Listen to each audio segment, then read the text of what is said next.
Salmo 57. Tem misericórdia de mim, ó Deus, tem misericórdia, pois em ti a minha alma se refugia. À sombra das tuas asas me abrigo, até que passem as calamidades. Versículo 1.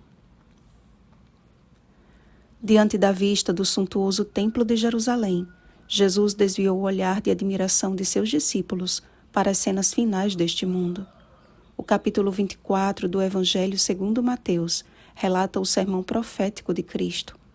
Ali, ele descreveu o que aconteceria antes da destruição de Jerusalém, no ano 70 d.C., e antes da sua segunda vinda à terra.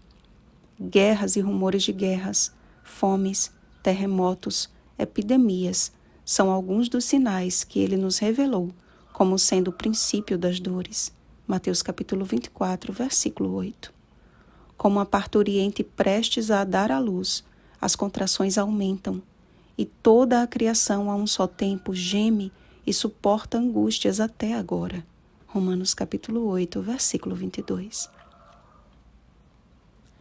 Clamarei ao Deus Altíssimo, ao Deus que por mim tudo executa, declamou Davi em virtude da acirrada perseguição de Saul.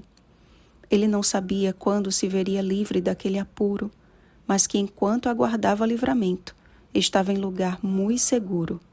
À sombra das tuas asas me abrigo.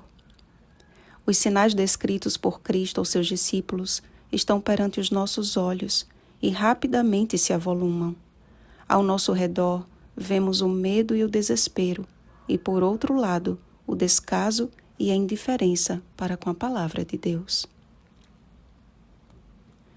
Na pandemia, vimos grifes famosas fabricando máscaras faciais e álcool em gel. Pessoas sendo tolhidas dos direitos mais básicos pela aplicação de multas e violência. Hospitais superlotados e barracões de emergência remontavam a um verdadeiro cenário de guerra. Famílias em quarentena, ruas vazias, viagens canceladas, economia em frangalhos. Os maiores líderes da Terra impotentes diante de um vírus microscópico. Em poucos dias, o agitado e autossuficiente planeta se viu obrigado a fazer o que jamais cogitou fazer: parar. E rejeitando o descanso do sábado bíblico como uma impossibilidade, a parada obrigatória tornou-se uma forte aliada do enganador para estabelecer o seu sábado ilegítimo.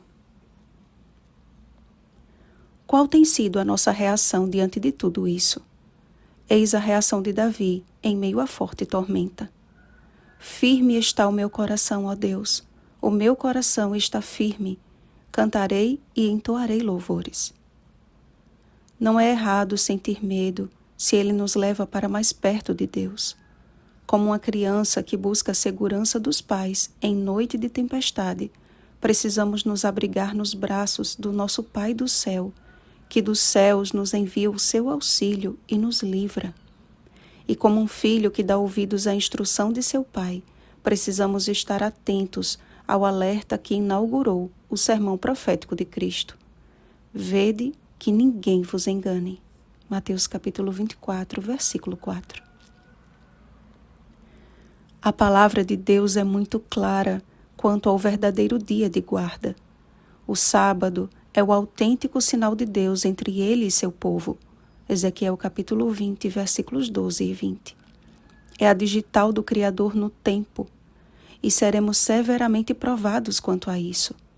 Mais do que nunca, é hora de reunirmos nossas famílias em torno das Escrituras e firmar nossos corações nas verdades do céu, de rendermos graças ao Senhor entre os povos e cantar-lhe louvores entre as nações, até que passem as calamidades. Em meio aos leões e às flechas do maligno, ávidos de devorar os filhos dos homens, o Espírito Santo está atuando nos corações dos fiéis de Deus, que serão purificados, embranquecidos e provados. Daniel capítulo 12, versículo 10. Habilitados para o Senhor como um povo preparado. Lucas capítulo 1, versículo 17. Para o encontro do Senhor nos ares. 1 Tessalonicenses capítulo 4, versículo 17. E de um sábado a outro, virá toda a carne a adorar perante mim, diz o Senhor. Isaías capítulo 66, versículo 23. O Senhor do sábado está voltando. Vigiemos e oremos. Uma feliz semana, filhinhos do Pai do Céu. Oremos pelo batismo do Espírito Santo. Oremos uns pelos outros. Rosana Garcia Barros.